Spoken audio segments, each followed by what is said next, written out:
Hello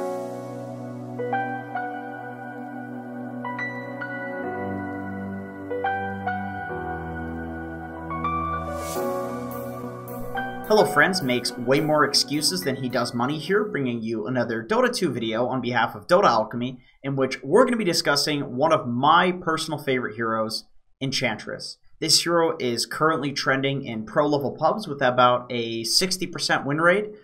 People are just figuring out exactly what the best way to play Enchantress in the current meta is. But with that being said, it is very clear that this hero has been buffed a lot, and she is incredibly strong. She is an S tier offlaner, and you want to get your MMR while it's still hot.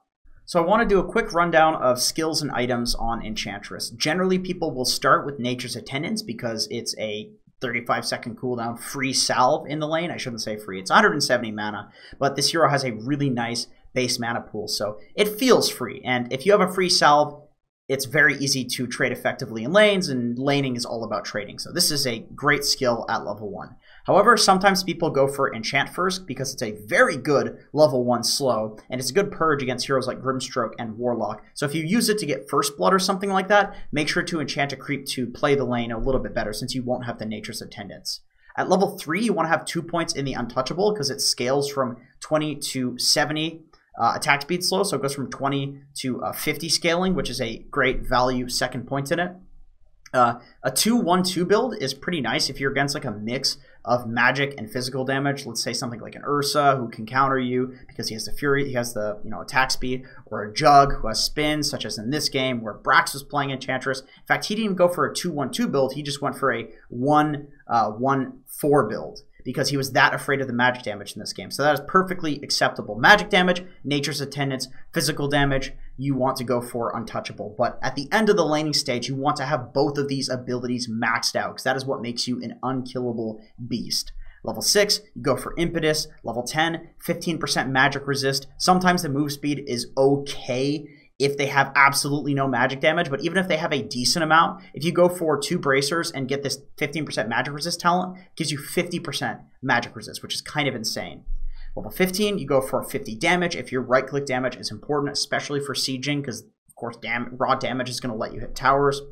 You can also go for the 8 Nature's Attendance Wisps if you feel like your pure damage is more what is important in fights, or if you feel like you just need to be super tanky and your damage is not that important. So if you have a Terror Blade or something like that, then you don't really need that much more damage. At level 20, the Enchant Affects Ancients is just a worthless talent. Ancients are super slow and they don't do anything important, so you don't go for that. 100 Untouchable slow makes you a lot harder to kill, makes people need more attack speed to kill you. It forces them to get BKBs. Level 25, 8% impetus damage is insane at this point in the game where you have this talent because it pierces BKB, you have a Dragon Lance, you have an Aghanim Scepter. Speaking of items, generally what people do is they'll go for Power Treads in most cases, but if there's a lot of physical damage on the enemy team, they'll go for Phase Boots. After that, 2 Bracers is really good against a mix of magic and physical damage because it gives you HP, it gives you stats, and it gives you a little bit of magic resist, and then you have 50% magic resist once you get the talent.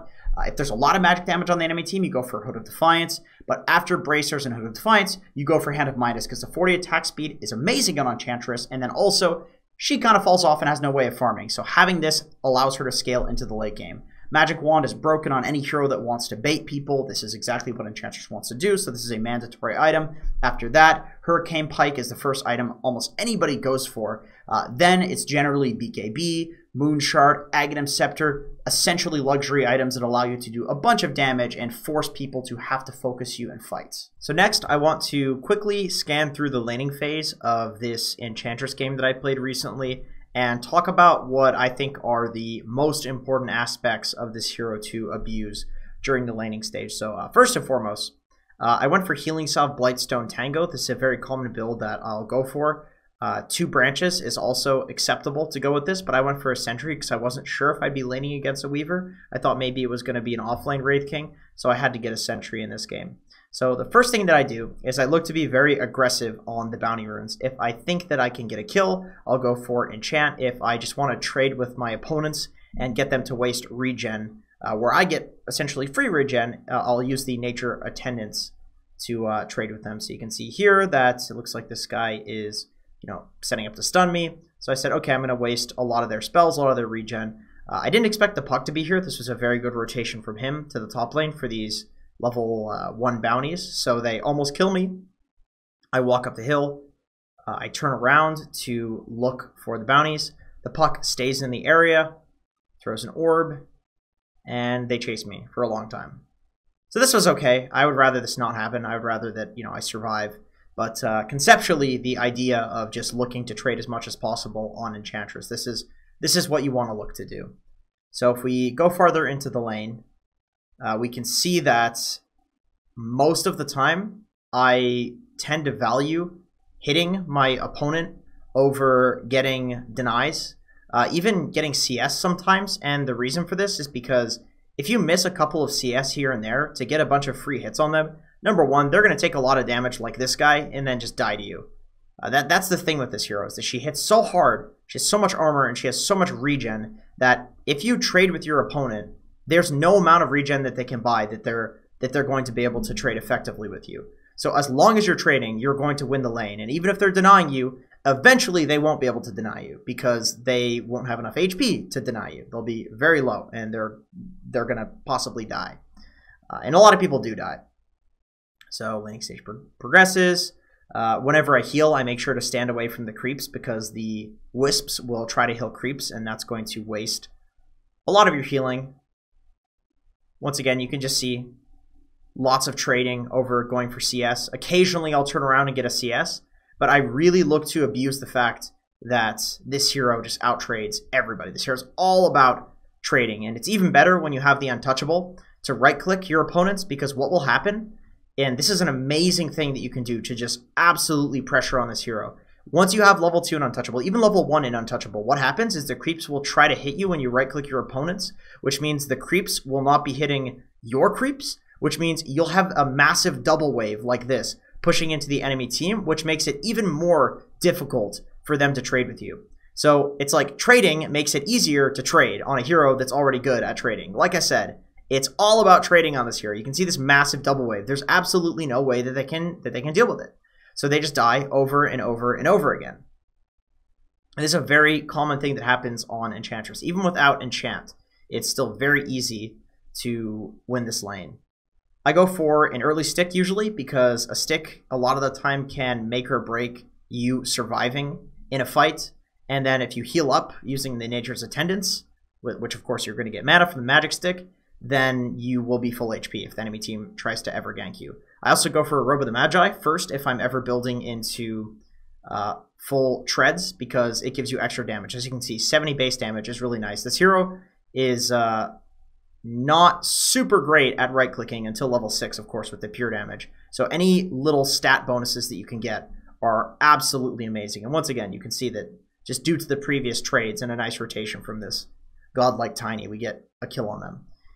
Unfortunately, because we went for a kill at that moment and the puck rotates to the top lane, we don't get the bounties. But normally what I'd look to do is I would hit my opponents around the bounty rune timing. So about 4 minutes, 20 seconds, I'd start to think about it, where I'll start tanking creeps, which will shove the creep wave into the opponents, maybe even enchanting your creep. And this way, the creeps will be under their tower and they can't contest us getting the bounties. But in this situation, we couldn't do that. I'm not sure if I die here. I TP out. And it's at this point where the laning stage kind of falls apart for them, because as soon as you get level 6 on Enchantress, all you need to do is whack your opponent with the impetus and nobody can lane against you. So once nobody can lane against you, what you do is relatively important.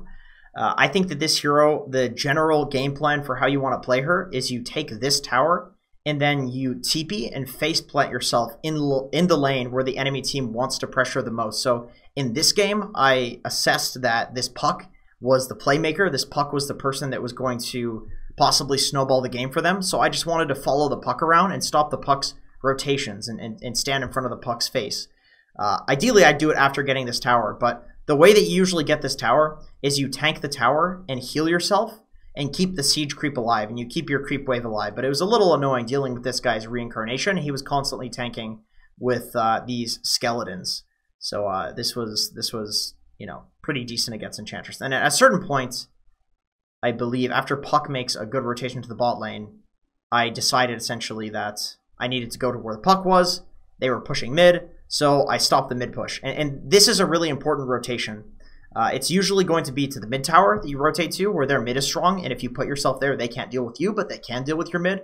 Or their offlaner is really strong, and they can deal with your carry, but they can't deal with you. And to just put yourself in that situation will usually relieve pressure from your carry, or your mid, which means they can go farm in the easy lane that you're in, and then you'll farm perfectly fine in this lane. And the thing is, this hero's so bad at jungling that you don't really want to be in the jungle anyway. So this is a really good way of you contributing while also just taking lane farm. You just take the lane that nobody else wants because Enchantress can handle it. So next, I want to show you a clip which I think demonstrates pretty nicely how you want to have a massive impact on Enchantress in the mid game. I know a lot of people think that Enchantress's biggest impact is the fact that she puts out a lot of pure damage in fights. And yeah, I do agree that is a pretty large impact, but that's a relatively obvious one. And then also, it's not her biggest impact. I think the biggest thing that you can do for your team is act as a frontliner and make a crap load of space either in a team fight where you're soaking spells for your team so your other guys can do damage and your other guys can survive, or you are soaking up ganks on the map so that your other guys can free farm. So I have this guy free farming here, I have this guy free farming here, and these are good late game heroes that want to get items, and then I'm perfectly fine playing this lane down here. So here we have a bunch of people showing elsewhere on the map, so the enemy team feels confident going on me. I was pretty sure that I wouldn't die with all of the damage that they have with the heroes that aren't showing. So they have a Weaver showing, they have a Wraith King showing. So the only heroes they have are Puck, Disruptor, Rubik. I didn't think they had enough damage to kill me with the stats and Hood of Defiance and then the Magic Resist talent. So they go on me, they waste a bunch of spells, Rubik ends up dying from this, and then they have 3 heroes showing the entire time. And this is in the area that they are supposed to control. Disruptor TP's out, which means that this guy top dies because they have no way to respond to him. So you can see the direct impact of making this space bot is happening up here.